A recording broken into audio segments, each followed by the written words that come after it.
अच्छा, एक और इसके लॉ के अंदर है वो मिस यूज़ ऑफ अथॉरिटी, बड़ी वेग टर्म है। इसको आपको या तो क्वांटिफाई करें या इसको डिफाइन करें कि मिस यूज़ ऑफ अथॉरिटी कहाँ अमाउंट करती है। हम ही करने बहुत वेग टर्म है, अभी करने जा रहे हैं करने जा रहे हैं। अब एक अब्यूज़ के साथ साथ एक प्रॉब्लम क्या आ रहा है? प्रॉब्लम ये आ रहा है, और बाज़ जगह एक्सक्यूज़ जेन्युइन है और बाज़ जगह शायद इतना जेन्युइन एक्सक्यूज़ नहीं है। जो हमारा भाई है, ब्यूरोक्रेट है, भाई है हमारे, वो मिसाल के तौर पे कहीं कोई प्रोजेक्ट लग रहा है, कोई चीज़ ऐसी हो रही है, गवर्नमेंट ने इन्वेस्ट भी करना है, प्रोक्योरमेंट भी करना है, हर तरह की चीज़ है, और उसके अंदर ब्यूरोक्रेट कहता है नहीं जी मैं तो साइन नहीं करूँगा, कल को नैब आ जाएगी, मैं क्या करूँगा।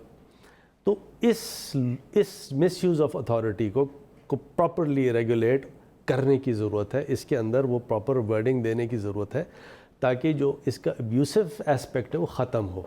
जो प्रिंसिपल अकाउंटिंग ऑफिसर है इस वक्त आपका तमाम फैसलों के ऊपर बैठा हुआ है। कोई भी बड़ा मनसूबा आप ले जाए, वो फाइनल कुकी नहीं मारता, वो कहता है ये मुझे पकड़ेंगे, मैं क्यों कुकी सही आप कह रहे हैं नदीम, आप सही कह रहे हैं। और ये प्रॉब्लम आ रही है, और ये पिछले 1 साल से बहुत ज़्यादा प्रॉब्लम आ रही है, और इसी को ठीक करना है। अच्छा, बहुत जगह जो हमारा ब्यूरोक्रेट है वो जस्टिफाइड है।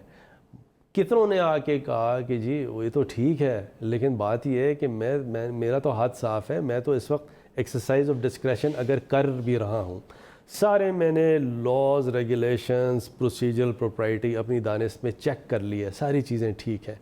कल को एकदम से कोई चीज़ हो जाए तो मैं तो गरीब आदमी हूँ या मिडिल क्लास आदमी हूँ, या मैं क्यों नैब की प्रोसीडिंग्स भुगतूँ, जिसकी वजह से गवर्नमेंट की मशीनरी में प्रॉब्लम आ रही है, फंक्शनिंग में प्रॉब्लम आ रही है।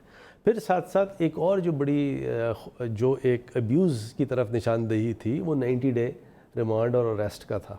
डिस्क्रेशनरी जो पावर है चेयरमैन नैब की 90 डेज़ डिटेंशन की, मैं तो इसे काला कानून कहता हूँ, क्योंकि ये मतलब माशरे में ऐसा कानून नहीं हो सकता। उसको हम 45 डेज़ करने का मेरा सजेशन है कि एक तो उसको 45 डेज़ करें, और डिस्क्रेशन रहे नहीं हारून, और उसको भी रेगुलेट करें।